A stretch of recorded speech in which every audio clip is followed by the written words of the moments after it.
ओडिशा के कोरापुट में बड़ा हादसा टला है। नदी में नाव पलटने से बड़ा हादसा टला। तेज बहाव में नाव का संतुलन बिगड़ा। 15 से ज्यादा लोगों को बचाया गया है। नाव पलटने से 3 बाइक नदी में बह गई और इसी के साथ ओडिशा के कोरापुट जिले में ये एक बड़ा हादसा हुआ।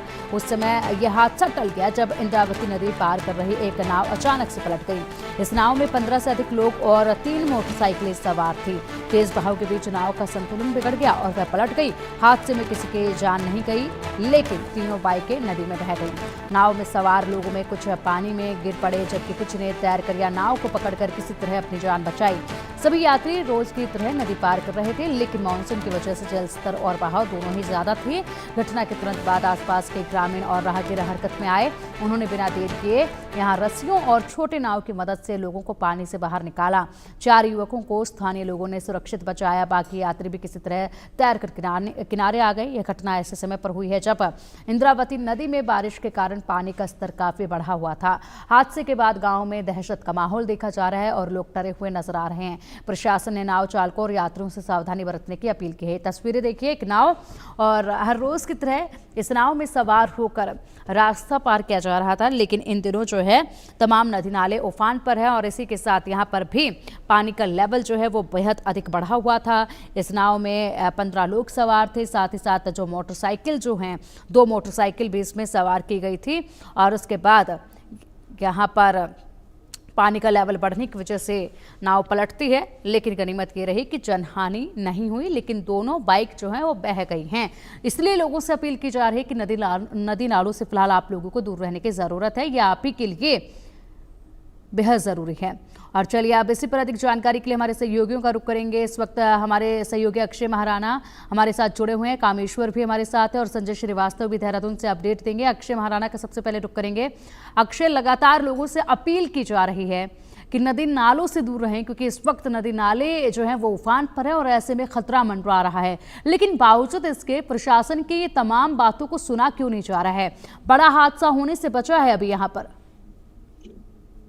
देखिए, कहीं ना कहीं ये जो बात है, जो नदी नदी नाले जो उफान पर हैं, कहीं ना कहीं उसमें लोगों को जाने के लिए मना किया जा रहा है। लगातार मौसम विभाग के ओर से बोला जा रहा है कि आप सावधानी बरतिए, क्योंकि कहीं ना कहीं ये जो नदी नाले अब उफान पर हैं, आप वहां जाएंगे तो खतरे से ये खाली नहीं है।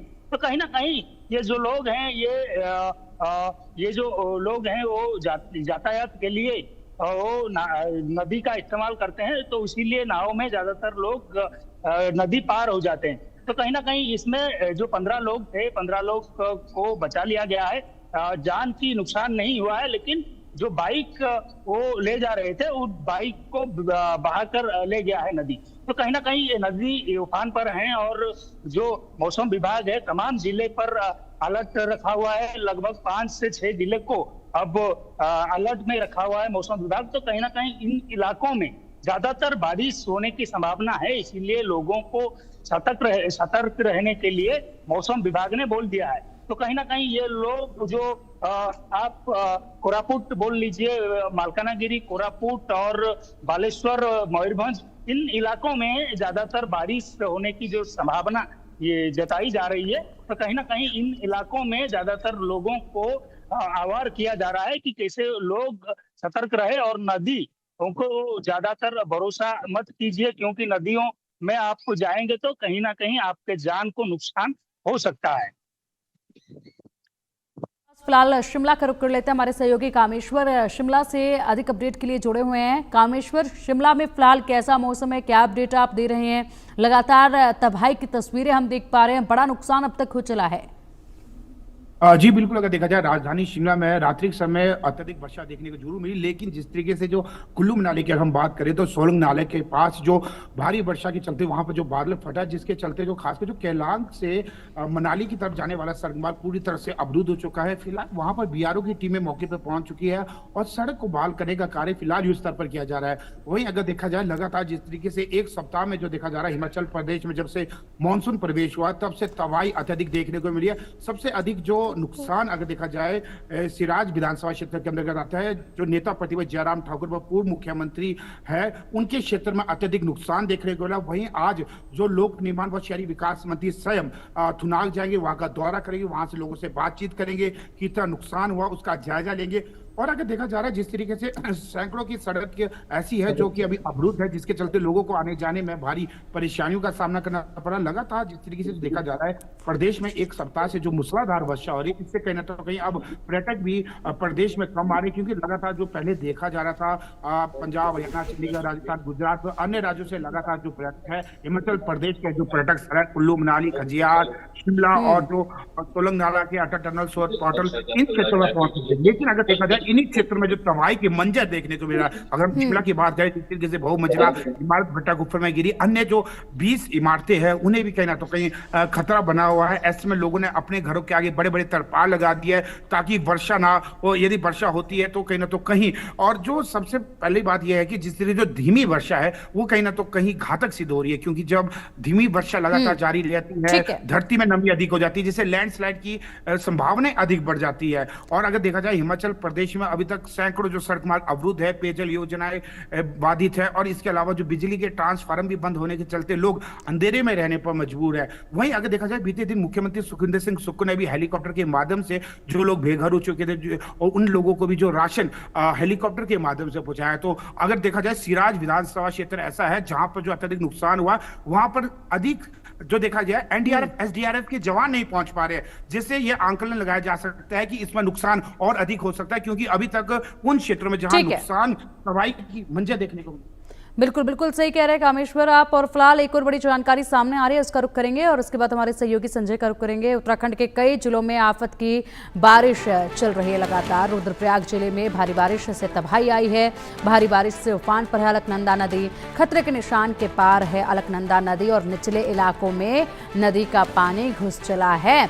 और ऐसे में जो तमाम लोग इस वक्त नदी किनारे रह रहे हैं, पहाड़ों के आसपास रह रहे हैं, पहाड़ी इलाकों में रह रहे हैं, उनके लिए बेहद बड़ी आफत है मॉनसून। उनके लिए ये जो समय है ये सबसे कठिन है, क्योंकि पूरी तरीके से जनजीवन इनका अस्त व्यस्त हो चला है। हमारे सहयोगी संजय का रुख करेंगे। संजय, लगातार हम तस्वीरें देख पा रहे हैं, जो पहाड़ी इलाकों में नदी के किनारे लोग रह रहे हैं उनका जीवन पूरी तरीके से इस वक्त प्रभावित हो चला है, बड़ा नुकसान झेल रहे हैं यहाँ के लोग। क्या अपडेट आप दे रहे हैं संजय? आवाज आपकी नहीं मिल पा रही है। अगर हम बात करें देवभूमि उत्तराखंड की, तो पूरा उत्तराखंड इस समय आपदा की जद में है। आपदा हरिद्वार से लेकर के चमोली, रुद्रप्रयाग, पिथौरागढ़ तक है। लगातार बारिश जिस तरह से चल रही है उससे अभी भी इतनी तेज बारिश चल रही है, बारिश की जो स्पीड है कि कोई भी आदमी सड़क पे नहीं दिखाई दे रहा है। और सड़क पे जो पानी की स्थिति कम से कम 2-2, 3-3 फीट की पानी दिख रही है। मैं अगर देहरादून की बात कर रहा हूं तो जब देहरादून में ये स्थिति, तो आप समझ सकते हैं कि पहाड़ पे क्या स्थिति होगी।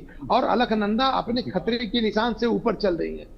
मंदिर डूब चुके हैं। शंकर भगवान की एक मूर्ति थी वो लगभग पूरी डूब चुकी है। सोनप्रयाग में से जो केदारनाथ का रास्ता वह बंद था, तो केदारनाथ की यात्रा को रोक दिया गया है। उत्तर काशी में बहुत बड़ा लैंडस्लाइड हुआ है।